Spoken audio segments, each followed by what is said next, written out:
Bonjour les amis, si vous me permettez cette locution quelque peu matinale. Commençons par joindre l'utile à l'agréable. Merci de vérifier que vous êtes toujours abonné à ma chaîne. YouTube désabonne arbitrairement les gens. Sérieux. Et si vous ne l'étiez pas, abonné, alors que diriez-vous de cliquer sur s'abonner justement et sur la cloche pour que le monde fabuleux des algorithmes vous prévienne quand je sévirai de nouveau. Et puis merci de me soutenir sur Tipeee. Je vous offre ces mots gratuitement, sans addition finale, mais si personne ne met rien dans le chapeau, il n'y aura bientôt plus de scène, j'en ai bien peur. Mais commençons, on a de la matière.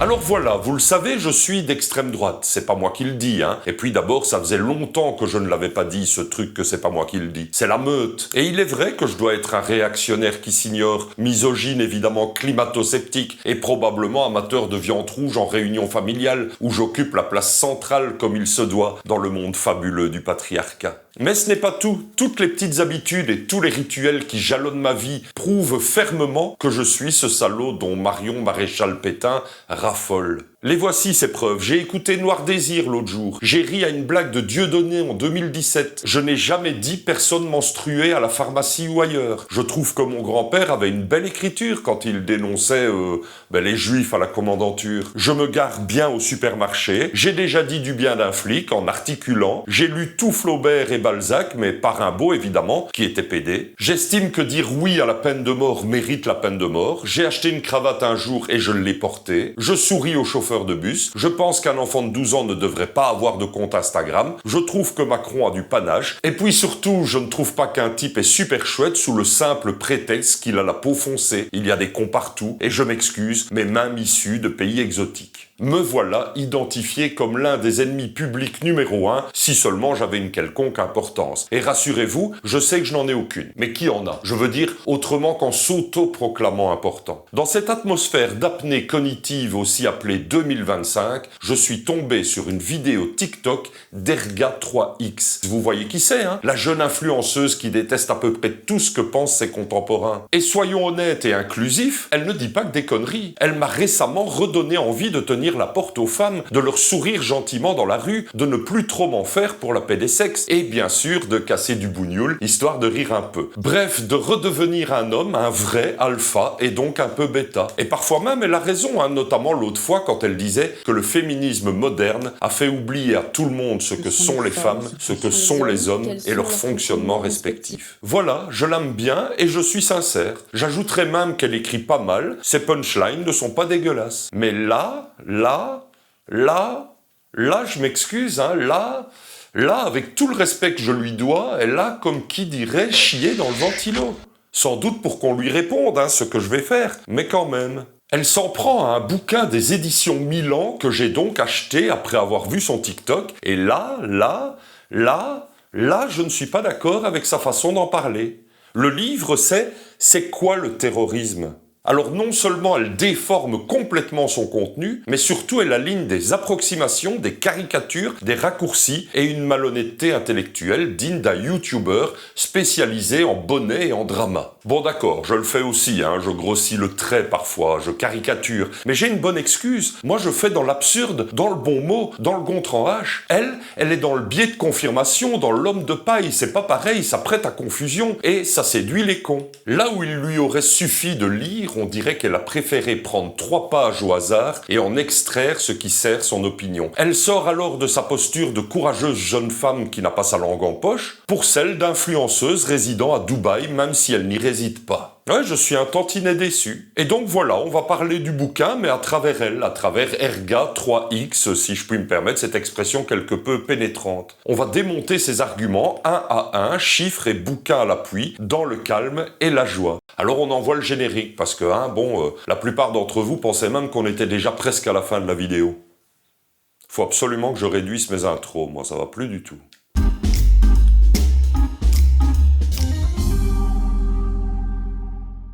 Regardez sur quoi je suis tombée l'autre jour chez Ombre Blanche. Qu'est-ce qu'on a là? Pourquoi l'homme est violent? Ah oui, le fameux homme. Ombre Blanche, c'est une librairie de Toulouse, le lieu du crime intellectuel par excellence. Il faut du cran pour s'y aventurer sans batte de baseball. On tombe parfois sur des choses dangereuses, comme des livres, et parfois, dans ces livres, des questions. Par exemple, donc, pourquoi l'homme est violent? Quelle audace, hein, franchement. Mettre l'homme, avec un grand H sans me vanter, face à sa violence dans un ouvrage jeunesse, le fameux homme, dit-elle, avec cette distance ironique qu'on accorde en général aux choses déjà jugées. Et il est vrai que ce mot a mauvaise presse. L'homme en 2025, c'est un peu le tabac des années 80. On peut encore en parler, mais à condition que ce soit pour dire que ça tue. Et sans vouloir me mettre erga à dos, l'inverse oui, éventuellement, l'homme dont il est question dans le livre, ce n'est pas une catégorie précise, pas un contexte, pas un genre. C'est l'homme générique, massif, responsable de tout, asexué pour le coup, juste humain, un ramassis de salopards qui tue aveuglément, qui noie des bébés, qui frappe sa femme et empoisonne son mari. Bien essayé, Erga. Mais dans ce livre, personne ne fustige un sexe. Mais bon, on ne va pas reprocher à Erga 3X de se poser des questions à propos de questions qu'on se pose, même rhétoriques. Elle tombe sur un livre, elle s'interroge. Il ne lui reste plus maintenant, et j'espère qu'elle ne se fâchera pas, hein, parce que je l'aime bien, que de tomber sur une info et de la vérifier. Mais restons dans cet élan. C'est vrai que c'est chiant, tous ces hommes-là, de n'importe quelle confession religieuse, de n'importe quel groupe ethnico-culturel, qui égorgent des innocents au nom de leur religion, quelle qu'elle soit. Quelle religion? Toute religion, hein, de quelque religiosité que ce soit. Puis alors, pas plus une qu'une autre. Hein. Pas un profil plus qu'un autre profil non musulman. Hein. Vraiment, tout profil.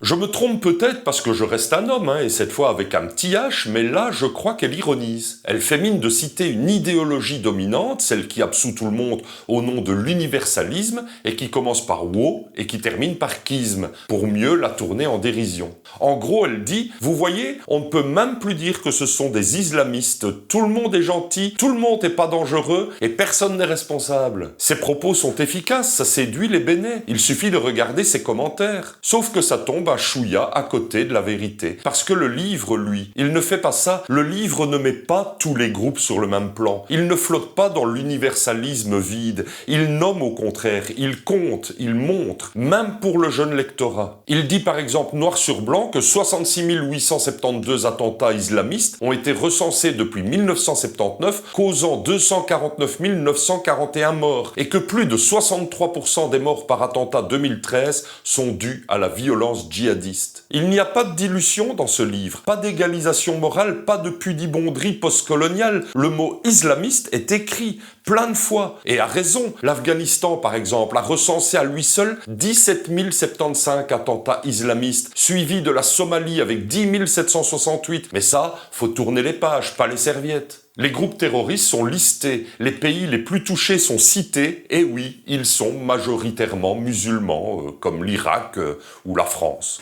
Erga 3X tire donc sur une cible qui n'existe pas. Elle dénonce un excès de wokisme dans un ouvrage qui précisément s'en tient aux faits, même si les faits ne sont pas toujours TikTok compatibles. Et c'est là qu'il y a un vrai paradoxe. Elle veut démontrer qu'on n'ose pas dire ce qui est en attaquant un livre qui le dit très bien. C'est comme si on s'énervait contre un panneau qui indique sortie alors qu'on cherche précisément la sortie. C'est curieux, mais ça arrive.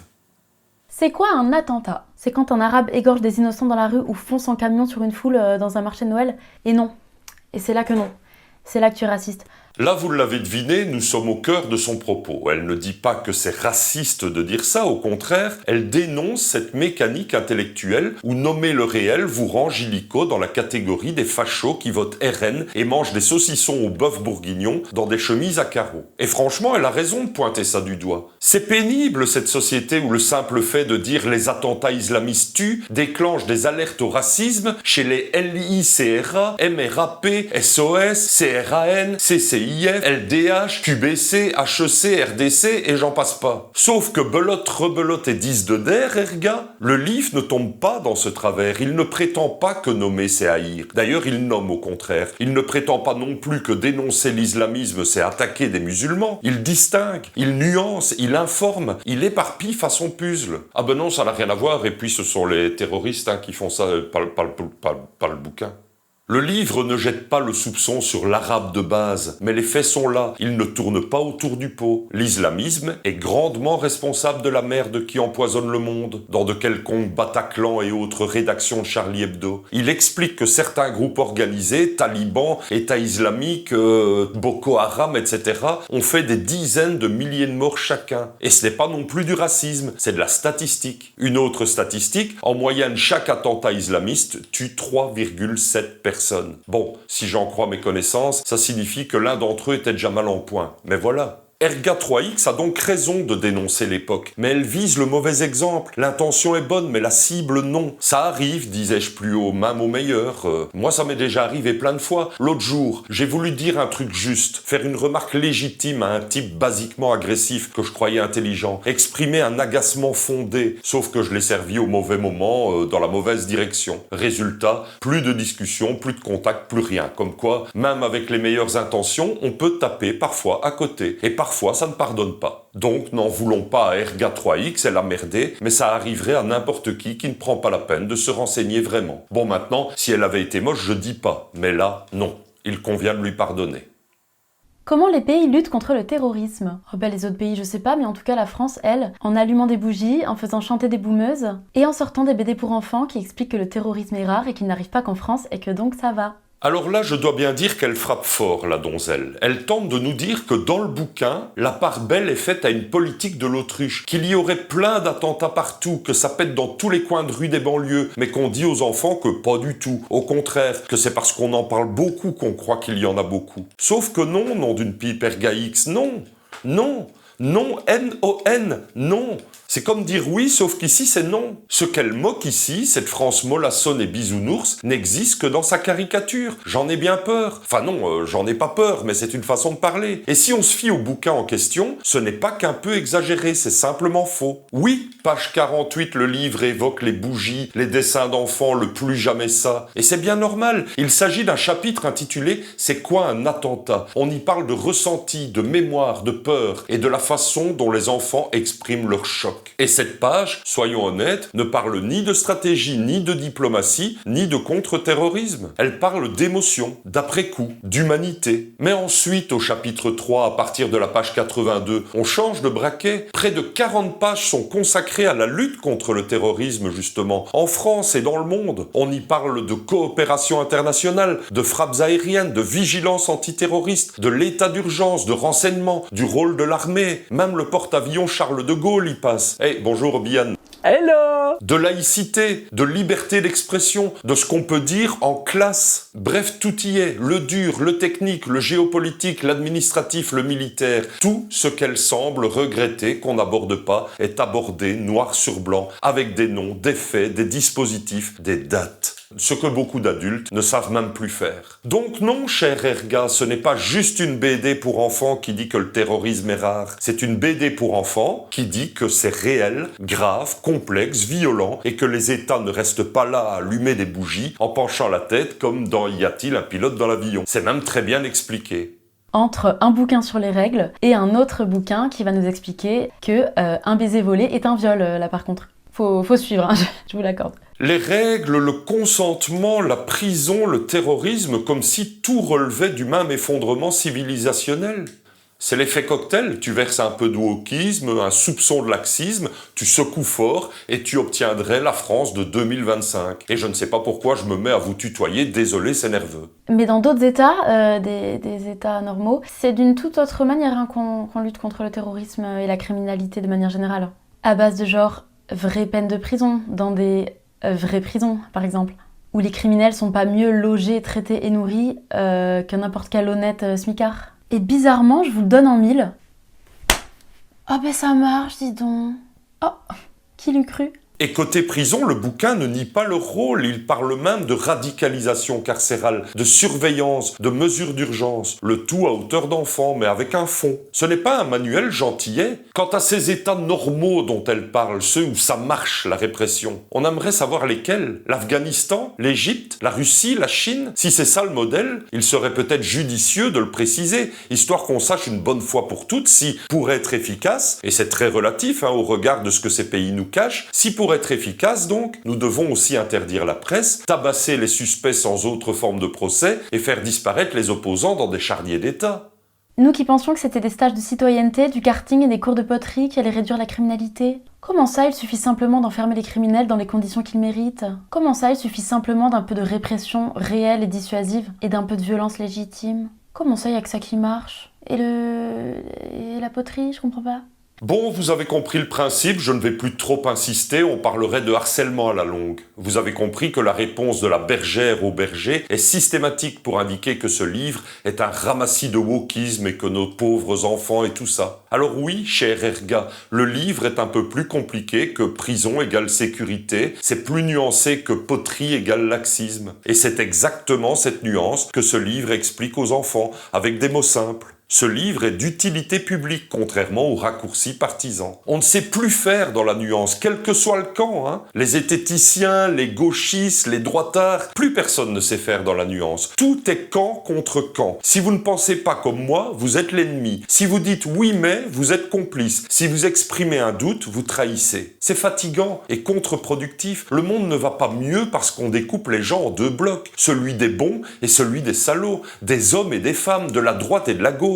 D'ailleurs, peut-être que je me trompe aussi, moi. Peut-être qu'Erga 3X a ses raisons, ses colères légitimes, ses maladresses sincères. Si c'était ma fille, je verrais sûrement en elle 1000 qualités, et même une force. J'ai bien une fille gauchiste, moi, frangée jusqu'à l'os, qui croit que le capitalisme est un bug de l'évolution, et une autre institutrice qui récite le programme avec la rigueur d'un adjudant-chef, tout en menant une vie privée plus subversive que les collectifs anarcho-féminins. Et pourtant, je les aime. C'est même pour ça que je les aime, parce qu'elles sont nuancées, parce qu'elles pensent, parce qu'elles doutent, parce qu'elles ne sont pas des slogans sur pattes. Mais revenons à nos histoires de terrorisme, car si on en croit cette capsule TikTok, elle prend toute la place, la méthode Dolto pour racaille en France. À l'en croire, le délinquant récidiviste passe ses journées à dépenser l'argent du contribuable au lieu d'aller mourir sur l'échafaud. Mais non, une fois de plus, ça relève du fantasme et du manque de nuances. Le fantasme du criminel qui, au lieu de purger une peine, participerait à une colonie de vacances sponsorisée par le ministère de la Pitié. C'est devenu un classique dans l'imaginaire collectif des énervés.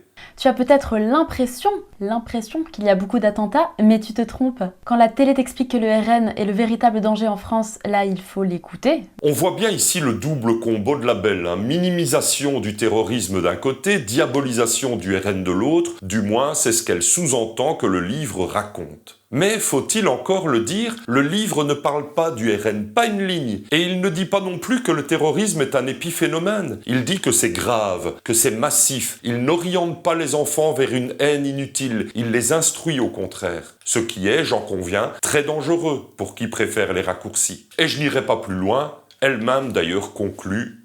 Ah non, là ça te donne l'impression qu'il y a trop d'Aladin qui décapitent des profs et qui mitraillent des gens dans des concerts. Alors que pas tant que ça finalement. Alors je l'ai pas ouvert cette BD, vous m'excuserez, mais la couverture m'a suffi. Merci beaucoup, Ombre Blanche, de nous proposer des ouvrages tout aussi instructifs les uns que les autres. Hâte de découvrir le prochain top 5 des fun facts sur le djihad, ou encore tout savoir sur l'excision, ou bien pédophilie, un amour mal compris. On rigole, mais ils existent peut-être déjà, attention. Merci encore et à très bientôt. Oui, à bientôt, Erga 3X. Alors son final est cynique, corrosif, presque désinvolte. On sent bien que la lucidité devient insoutenable et ne peut désormais plus s'exprimer qu'en pastiche. Elle remercie donc la librairie, fin de s'en aller en lançant quelques projectiles ironiques contre elle, qui vendraient bientôt des titres scandaleusement gauchias, un top 5 des fun facts sur le djihad, un manuel enfantin sur l'excision, une brochure tendre sur la pédophilie, présentée comme un malentendu affectif. Tout ça pour dire quoi? Que ce livre qu'elle croit avoir lu s'inscrirait dans la grande entreprise de normalisation du mal, de dédramatisation du crime et de wokisation du réel. Mais là encore une fois, elle passe à côté. C'est son droit, mais c'est quand même un problème quand on s'adresse à des dizaines de milliers de gens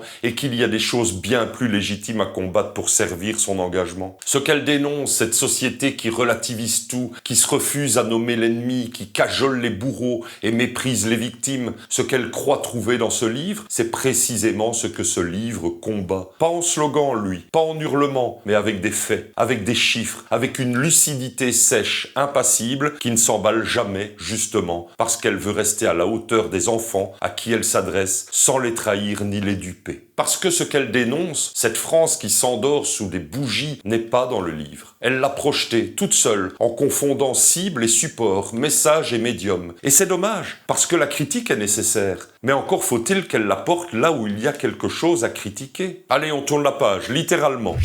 Il serait peut-être judicieux de parler enfin du livre, sans le faire à travers la charmante et néanmoins malhonnête Erga 3X. C'est quoi le terrorisme? Fait partie d'une collection hyper bien foutue, sérieuse et factuelle des éditions Milan. C'est un bouquin collégial. Plusieurs journalistes ont œuvré à sa rédaction et c'est tant mieux pour la vérité. Il n'est pas tout récent, il est sorti en 2018 mais réédité en 2025 pour un public à partir de 10 ans, soit l'âge auquel on comprend que la Terre tourne, mais pas toujours bien rond.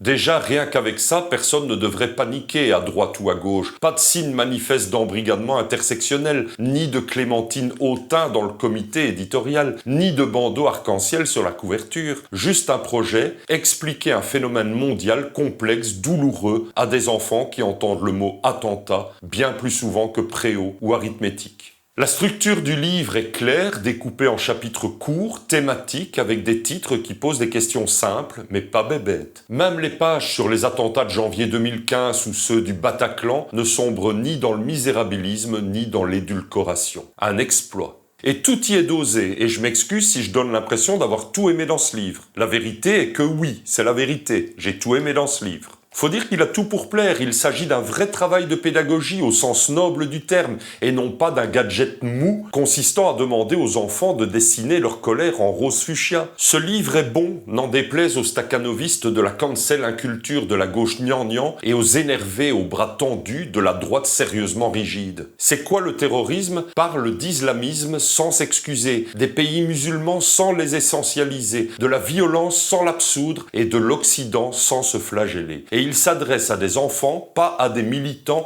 ni à des experts en contre-terrorisme. Il ne cherche pas à tout dire, mais à bien dire ce qui compte. Alors je vais être honnête, j'ai appris des choses. Et pourtant je suis intelligent, Enfin je crois, J'ai même eu 18 en français le 12 avril 1992, ce qui à l'époque faisait de moi un être supérieur, du moins jusqu'au 13. Mais bref, j'ai appris. Ça veut dire que le livre a été bien pensé, et que l'enfant qui le lira aura un avantage sur celui qui se contente de scroller sur TikTok dans l'espoir de tomber sur une jolie nana qui va nous expliquer qu'il faut voter pour son camp, sinon les Arabes, les Juifs et les jeunes en mobilette tueuse vont instaurer la charia. Juste encore une petite chose qui n'a rien à voir. Je serai au meeting aérien des avions anciens, le temps des hélices à la Ferté-Alais, les 7 et 8 juin prochains. Et il est encore temps d'acheter vos billets. Suivez le lien en description. Vous bénéficierez de 15% de réduction. Ce serait chouette qu'on s'y rencontre, non? Et pour les plus joueurs d'entre vous, sachez que tout billet acheté vous inscrit automatiquement à un tirage au sort pour gagner un baptême de l'air en North American T6 offert par Aero Vintage Academy, AVA, un truc de fou que je vous interdis bien de me céder si vous en êtes le gagnant. Le tirage aura lieu le 7 juin à 8h pétantes et le gagnant ou la gagnante, soyons inclusifs, devra se présenter à l'entrée du musée volant, billet en main, pour mériter son vol. Celui-ci pourra avoir lieu le jour même ou plus tard en accord avec AVA. Voilà, c'est dit. Bref, je résume, achetez ce livre, soutenez-moi sur Tipeee et venez me rejoindre à la Ferté-Alais les 7 et 8 juin prochains. À bientôt.